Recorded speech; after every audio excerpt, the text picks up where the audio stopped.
जिंदगी की शाहराह पर सफ़र करते हुए इंसान अक्सर अपने माजी के साए से पीछा छुड़ाने की कोशिश करता है, मगर कुछ जंजीरें इतनी मजबूत होती हैं कि वो इंसान को अपने हिसार से निकलने नहीं देती।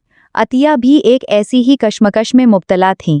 जिंदगी की तमाम तर खुशियाँ और आसाइशें भी उनके अंदर के एक ख़ास उदासी के खला को पूरा नहीं कर पा रही थी।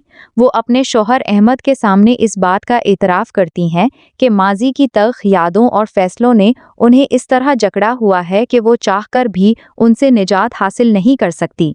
उन्हें शदीद पछतावा था कि वो अपनी ज़िंदगी में कभी एक अच्छी बेटी और अच्छी बहन साबित ना हो सकें।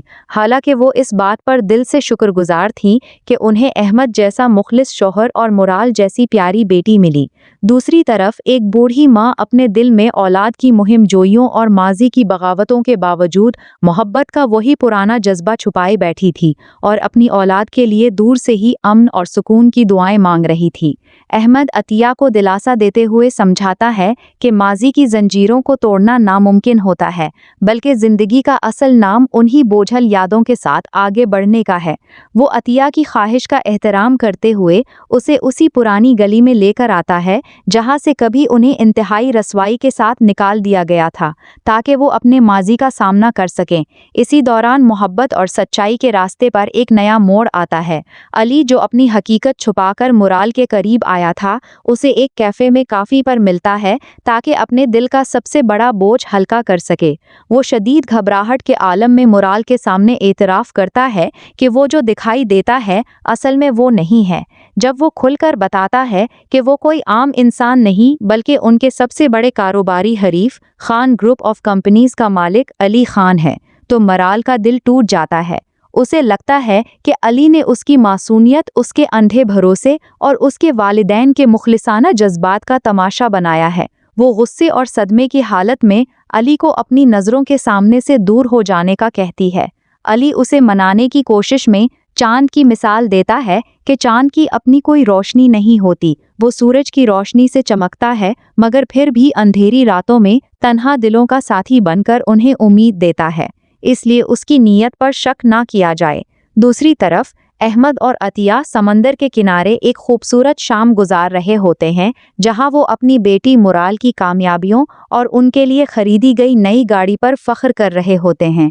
बातों बातों में अहमद एक गहरे फ़लसफ़े का जिक्र करता है कि ज़िंदगी की डोर बहुत कच्ची होती है। ये एक मजबूत रस्सी नहीं बल्कि एक नाजुक धागा है जो किसी भी वक्त टूट सकता है।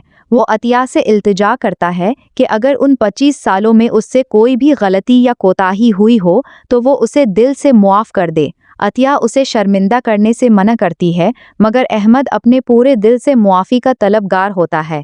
अभी खुशियों और मोहब्बत का ये सफ़र जारी ही था कि अचानक तकदीर अपना सबसे होलनाक खेल खेलती है और उनकी गाड़ी एक होलनाक हादसे का शिकार हो जाती है।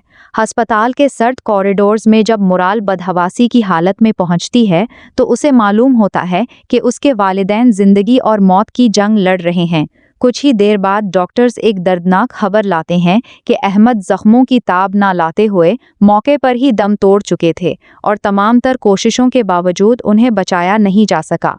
मुराल पर गम का पहाड़ टूट पड़ता है। वो अपने बाबा को पुकारते हुए अली के सामने फूट फूट कर रोती है और अपने आप को संभालने से कासिर हो जाती है।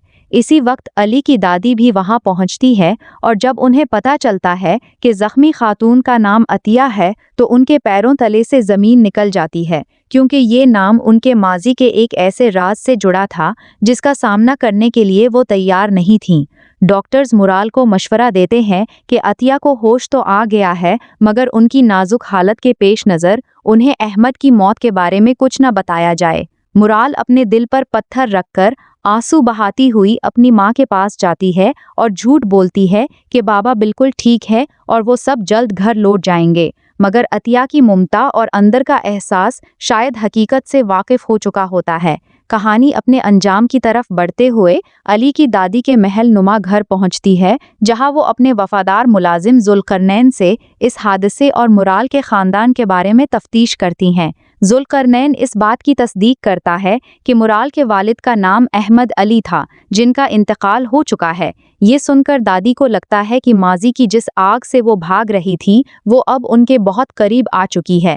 وہ فیصلہ کرتی ہیں کہ علی کو کسی بھی قیمت پر فوراً لندن بھیج دیا جائے تاکہ وہ اس خاندانی الجھن سے دور رہے، اور ذوالقرنین کو ہدایت دیتی ہیں کہ وہ ہسپتال اور عطیہ کے گھر کے تمام اخراجات اور معاملات کو خاموشی سے خود سنبھال لیں۔ آخری منظر، ایک طرف علی کی دادی اپنے خاندانی رازوں کو چھپانے کی کوششوں میں مصروف ہے، وہیں دوسری طرف احمد کے جنازے کی تیاری ہو رہی ہوتی ہے، جہاں دنیا سے رخصت ہونے والے ایک مخلص انسان کے لیے لوگوں سے لین دین کی معافی مانگ کر اس کے آخری سفر کو آسان بنانے کی دعا کی جا رہی ہوتی ہے۔ رات کا گہرا اندھیرا چھایا ہوا ہے، ایک نوجوان کے دل سے اپنی محبت کے لیے یہ آواز نکلتی ہے کہ وہ اس تاریک زندگی میں روشنی کی واحد کرن ہے، لیکن اس خوبصورت احساس کے ساتھ ہی ایک لڑکی کے رونے اور تڑپنے کی آواز آتی ہے جو کہتی ہے کہ خوشیاں کبھی اس کے نصیب میں ٹک نہیں پائیں۔ گھر کا سربراہ یعنی ان کے بابا ایک المناک حادثے میں دنیا سے رخصت ہو چکے ہیں، اور لڑکی کو ایسا لگتا ہے کہ بابا کے جنازے کے ساتھ ان کی زندگی کی ہر خوشی اور امید ہمیشہ کے لیے دفن ہو گئی ہے۔ وہ شدید پچھتاوے کا شکار ہے اور سوچتی ہے کہ کاش وہ اپنے بابا کو وہ گاڑی خریدنے ہی نہ دیتی، تو شاید آج یہ قیامت نہ ٹوٹتی۔ دوسری طرف گھر کا نوجوان بیٹا بھی اسی احساس جرم کی آگ میں جل رہا ہے۔ وہ اپنی دادی کے سامنے روتے ہوئے اعتراف کرتا ہے کہ وہ جس چیز سے بھی محبت کرتا ہے تقدیر اسے چھین لیتی ہے۔ وہ خود کو اپنے باپ کا قاتل سمجھ رہا ہے، کیونکہ وہی تھا جس نے ضد کر کے اپنے بابا کو وہ گاڑی دلوائی تھی جس میں یہ ہولناک حادثہ پیش آیا۔ والد کی موت کے بعد دادی کا رویہ بھی پوتے کے لیے بالکل بدل چکا ہے۔ وہ صدمے کی وجہ سے اس سے بات چیت بند کر چکی ہیں اور اب اس پر دباؤ ڈال رہی ہیں کہ وہ حالات سے فرار اختیار کر کے پاکستان سے باہر چلا جائے۔ نوجوان کو دادی کا یہ فیصلہ غیر معمولی اور غلط لگتا ہے۔ خود دادی کے دل میں بھی ایک تضاد ہے، وہ ایک طرف اسے بھیجنا چاہتی ہیں تو دوسری طرف تذبذب کا شکار ہے کہ اگر وہ چلا گیا تو ان کا کیا ہوگا۔ انہی تلخ حالات کے دوران خاندانی کاروباری مجبوریاں سامنے آتی ہیں۔